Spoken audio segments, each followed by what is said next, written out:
আসসালামু আলাইকুম। আশা করি সবাই ভালো আছেন। আসলে আমাদের দেশের লোকজনের ভিতরে একজন আরেকজনকে সম্মান দেওয়ার প্রবণতাটা কম। কারণ আমাদের দেশের যে যখন পাওয়ারে যায় বা পাওয়ার তার কাছে বেশি থাকে, সে অন্য মানুষগুলোকে মূল্যায়ন কমই করে। এটা আজকের না, এটা আমাদের ঐতিহ্য বলতে পারেন, যে আমার কাছে ক্ষমতা থাকলে আমি আরেকজনকে তুচ্ছ করে দেখি। তবে 2025 আইসা এই মানসিকতা চেঞ্জ করা উচিত। কারণ 5ই আগস্টে এর থেকে যদি শিক্ষা না নিতে পারেন তাহলে কিছু বলার নাই। কারণ রাজনৈতিক দলের ক্ষমতা বা আপনার ক্ষমতা যে আপনার কাছে আজীবন থাকবে, এটার কোনো গ্যারান্টি নাই। কিন্তু আপনি যদি একজন ভালো মানুষ হইতে পারেন, আপনাকে সবাই পছন্দ করবে। এখন কথা হচ্ছে, বাংলাদেশে দল আসবে যাবে, ক্ষমতা আসবে যাবে, এগুলা হবেই। কিন্তু কথা হচ্ছে, আপনার বিপরীতে যে আছে, হয়তো আপনার থেকে পাওয়ারে কম বা নতুন, তাদের নিয়ে কটূক্তি করেন না। কারণ পরিবেশটা সুন্দর করেন।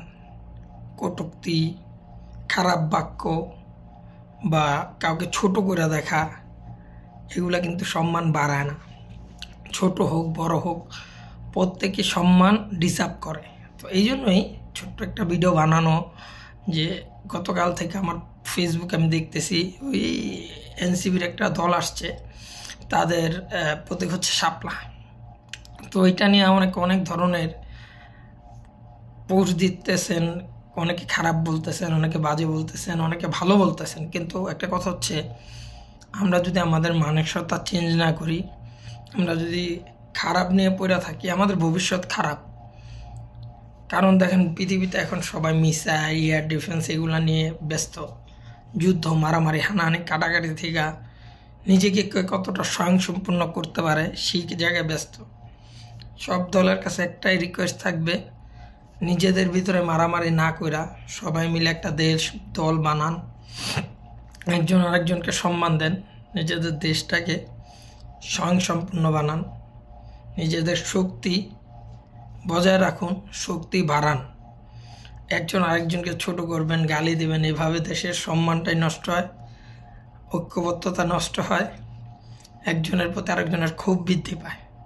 এই আর কি, আমার থেকে আপনারা ভালো জানেন। তো এই আর কি করলাম, যে কাউকে ছোট করেন না, ছোটোভাবে দেখেন না, সময় সবাই এক থাকে না। আসসালামু আলাইকুম।